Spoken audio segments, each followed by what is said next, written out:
Welcome to another episode of Coffee with Clara Rose. I, of course, am Clara Rose. If you've never been with us before, I'd like to say welcome. Welcome to the show. And of course, if you have been with us before, welcome back, my friend. Today, we're going to talk about influence. Are you surprised? If you've been here before more than once, you're probably not surprised. I talk about influence often, but today I'm going to specifically talk about influence, building your influence from the ground up. Now, we all understand that there are a lot of influencers out there, people who are making a difference, making an impact, or affecting change in the world. And some of those are given a platform because they have money or they have fame. It's an artist of some sort, a singer or a painter or an actor, however it is that they've created a platform for themselves, whether it's true or not, they feel like that gives them the right to say whatever they like, right? Which, in a way, it's kind of true. They have created influence for themselves. Now, there's a lot of other people out there who also have created influence for themselves, but not because they have money or fame. It's because they have shown up and had something to say and put it out there to the world, which is in part what I do every week by showing up and having a show, right? I work with a team and a channel and a producer who helps me get my message out to the world so I can affect change in the world and make a difference in the world around me. And that's what we're talking about today, building up influence when you're not that famous or rich person who can just buy that influence. We're talking about building it from scratch, from the ground up. So let's talk about how you also can build influence from the ground up. Okay, so there's a few ways that you can build influence from the ground up, but it all starts with having a very clear vision of what you are trying to accomplish and what it is that you want, what it is that you really want to accomplish with this influence that you're going to create. So, of course, you've probably heard me say this more than once, but you want to start with the end in mind. What is it that you're trying to accomplish with? What is it that you're trying to do? Perhaps you're trying to build a following because you have something to sell, or perhaps you just have a heart for or a passion for something specific and you want to have a following so that people will listen to what you have to say. So, really getting clear on what you're trying to accomplish is, of course, step one. And there's lots of people out there talking about starting with the end in mind. There's several books that I could recommend, but you already know what they are. I say get a clear idea of where you want to go. Start with the end in mind. So that's the first part, getting clear on what it is that you have to say and why you want to say it. Start with the end in mind. And then, of course, this is just good advice, but be authentic to who you really are. Can't tell you how many times I've seen people kind of pretend, not pretending, but I guess they are pretending to be someone else or acting just like someone else because that has worked for that other person. But I'm here to tell you that time will tell you out for sure. Be who you really are, be authentic to who you are, and your people will show up. I promise you. If you are somebody else eventually, or pretending to be somebody else, or like somebody else eventually, people will see your true colors and you will lose your following, not create or build influence. And then finally, build within your passion, work within what you're passionate about. I, I think it has been an overused phrase, find your passion. And I even have a book, Passion Matters, because it really does. Being who you are is about working in what lights you up, what fills you up, what gives you fulfillment in life. And if you're not doing that, then you probably hate going to your job every day, right? Of course, I have a savvy tip for you always. A clear vision of your final destination will help you find the best path to get there. So that's just a truth for you. Knowing where you want to go is going to help you create the path of least resistance to getting you there. Okay, that's clear vision. Let's move on. A sound strategy. So what am I talking about? I'm talking about mapping out the journey that you're about to embark on, right? You are going to build influence in a specific area, specific genre, in a specific way. So be sure to map out your journey so that you have milestones that you can actually look at that are going to help you stay on track. And then, of course, define the success path. Just define what it is for you. What does that mean for you? Success for me might mean something completely different than success means for you. For some people, success means having, a $1 million home. For some people, it might be a $5 million home, or it's having 1 million followers, or going viral on Instagram, or whatever in their mind they've determined that success is, that's success for them. But you might also be that person that success is just paying your bills every month, right? Having enough of a following that you're affecting change, making a difference in a specific part of your own world.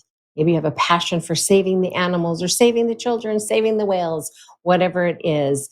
Let your own success be your own success, whatever matters to you, my friend. And then this is an important part of your strategy, recognizing the obstacles, because there are indeed going to be obstacles in your way. If you can, during this stage, figure out what those obstacles might be, you can help yourself to avoid them perhaps. Now, of course, you can't always see every obstacle that's coming down the road at you. There are some, though, that you can say, that might be an obstacle, and here's how I'm going to overcome that when that does happen. Otherwise, I think it's just about being flexible, right? Things come up, things happen. You just have to realize that you're going to pivot, right? I love this, the analogy of the pivot. If you've not heard that one before, I actually wrote an article on it that really fascinated me at the time. Um, what is a pivot? Well, I'm, of course, using it as a basketball analogy, right? A pivot is where you plant your foot. I don't plant my foot because I don't play basketball.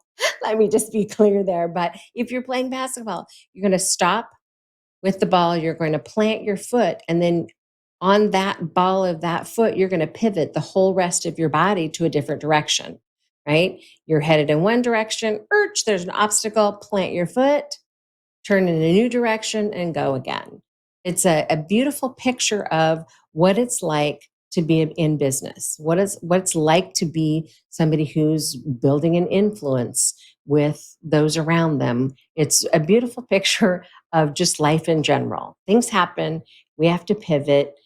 Don't be afraid of the pivot, right? Don't be afraid to plant your foot, reassess, because that's what they're doing, right? They're assessing, where can I go with this ball? How do I get around this obstacle?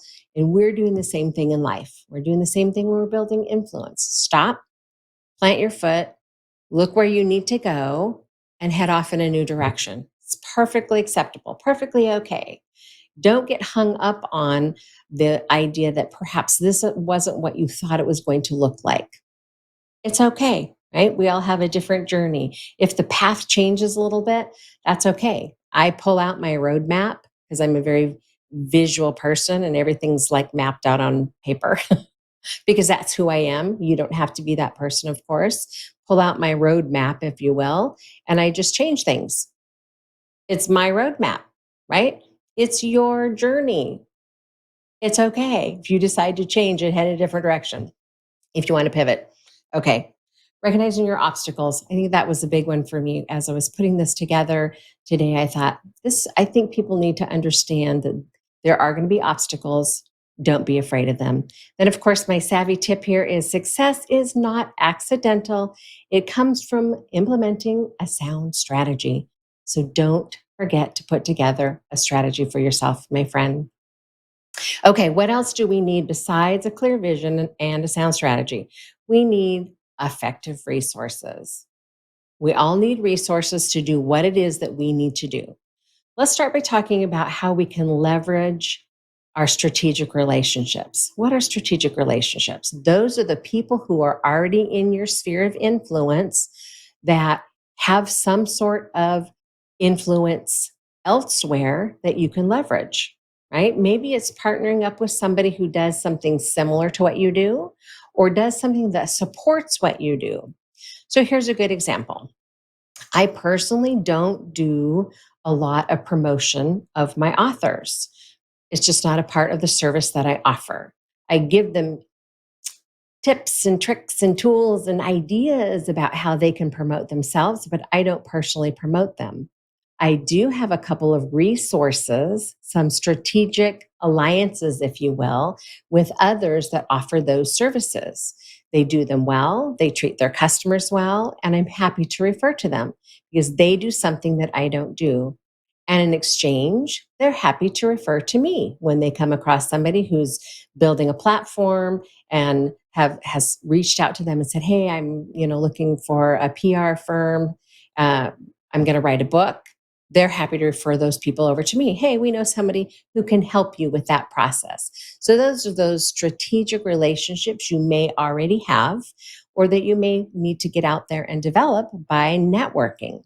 So don't overlook that resource. Sometimes people don't see the word resource and think of people, but think of others around you as a potential resource. And then inventory what your current resources are that you already have, and then look for educational gaps in your education. So what I mean by inventory your current resources, look at what you have around you, not just the people around you, but the other resources around you that you can pull from. And then recognize, just like you recognize, yes, perhaps there are some obstacles that are going to come along this path, along this journey. You are going to find that there's some gaps in your own resources or your own education, and be quick to fill those gaps. This has been an interesting year for me because I have built an online platform, the Savvy Author, which I'll just briefly at the very end today just touch on, just because I do every week. But before it was built, I did all that work one to one with people. And I thought, there's got to be a way that I can leverage my time. So I created a platform where people can come together in a platform in a group setting and get some of those things that I teach one on one, but get them in a group setting or get them digitally so I don't have to repeat myself constantly. But really early on in the process, I recognized there was a huge, huge educational gap in knowledge, right? I had no clue how to go about creating that platform in a sustainable way, right? A way that I could even manage as a small firm. There's just a few of us that work in the company. I couldn't manage to cobble all those pieces together. So I had to find a platform that would do it for me. And then guess what? I had to learn how to use the platform, which took a considerable amount of time. And then, of course, thankfully, I have a producer who was kind enough to help me gather, the cameras and the lights and the microphone, all the things I needed to record those pieces, because that was another gap that I had. I'm like, well, I don't know what camera to get. Help, John. What camera do I get? So he's a resource, a strategic partnership, a relationship that I could leverage in building out what I'm trying to do. Right. So that's my great example right there. Okay. And then of course I always have a savvy tip for you. Take an inventory of your current resources and relationships and leverage what you already have. I basically said that, but just to sum it up, leverage what you have. All right, let's move on to appropriate tools. What do I mean by appropriate tools? Every job has a tool that's right for it, right? The right tool for every job.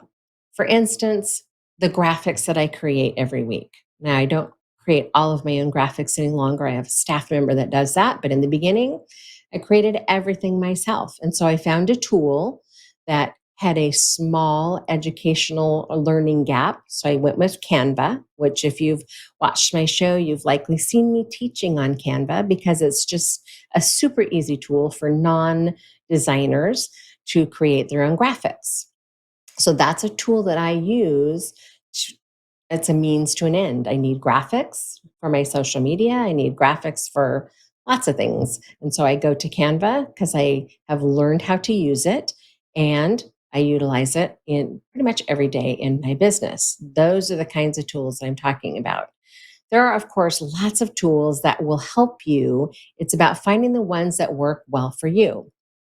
Canva's super easy, so that's a no-brainer. But I probably wouldn't take on, you know, um, Photoshop or, InDesign or one of those that's going to be super large learning curve, because for me, that wouldn't be an appropriate tool. I'm not a designer. I don't have a need for it. I just have a need for the basics, which is why Canva works. So I'm always saying to my clients, work smarter, not harder. What tools can you find to help you work more effectively, more efficiently? And then, of course, always automate when possible. Always, especially if you're a small shop, or maybe you're even a solopreneur, kind of a newer word people are using. You're an entrepreneur of one, right? It's just you. You wear all the hats, you scrub the toilet, you do it all, right? And a lot of people begin there, a lot of entrepreneurs start their journey there, and that's completely fine. Just understand that anything that you can automate, that you don't have to do every day yourself, is going to free up time for you to do the things that matter, like building your influence from the ground up. All these things take time. So be sure and automate wherever you can.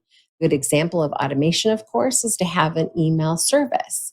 Um, I think there's one built into probably every platform out there, but at a minimum, your email probably has an autoresponder, right? So it's a really great idea to set up an autoresponder. Say, hey, if you check your email once a day, I'll get back with you within 24 hours, right? Then you don't have to like jump on that email the second that it comes in, because your autoresponder will take care of that for you.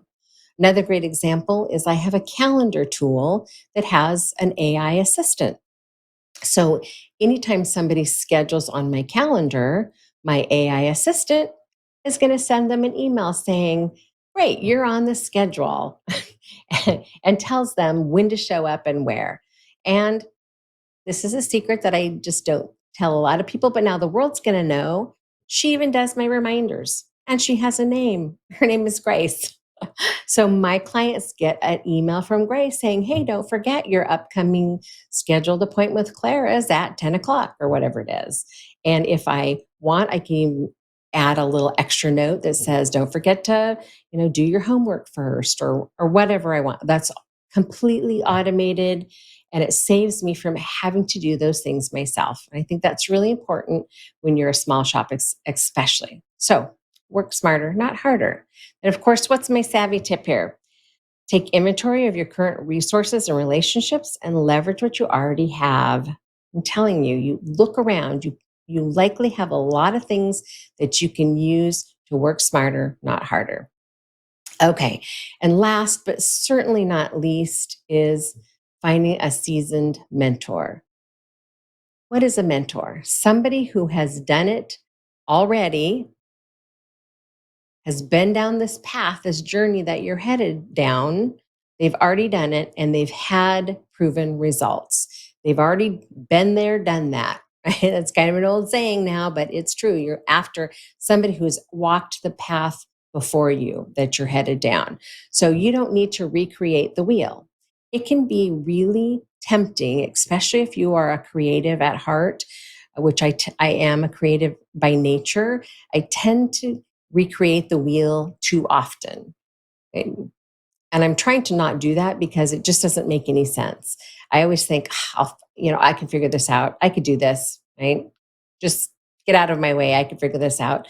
But too often that costs time and money. But if you find a seasoned professional who can just say, yes, here's the path, let me help you with that. Sometimes those mentors are paid mentors, and sometimes those are just free mentors. Somebody who is giving back because the industry has been good to them, or they no longer need the financial resources, or they just have a big heart and they want to be helpful. But just be aware that they are a professional, and they likely are needing to have some sort of compensation for their time. And so you don't want to take advantage of their big heart and take advantage of them as a person. So be sure to compensate them when it's necessary. Have a look around at all the different areas of your business or your life or whatever it is that you're working on, and see who out there is a potential mentor for you. Sometimes it's not somebody that you know, but you can reach out to them and say, "Hey, I'm looking for a mentor in this area." And they'll either guide you in the right direction, say, "Yes, I'd love to have coffee and help you," or "I have a program for that. Let me hook you up with that program." The point is that you want to follow a proven process. Find somebody else who's already been successful in that specific area and let them help you along the way. Having a seasoned mentor makes all the difference and can shortcut your success. Shortcut to your success, I guess is what I'm really trying to say.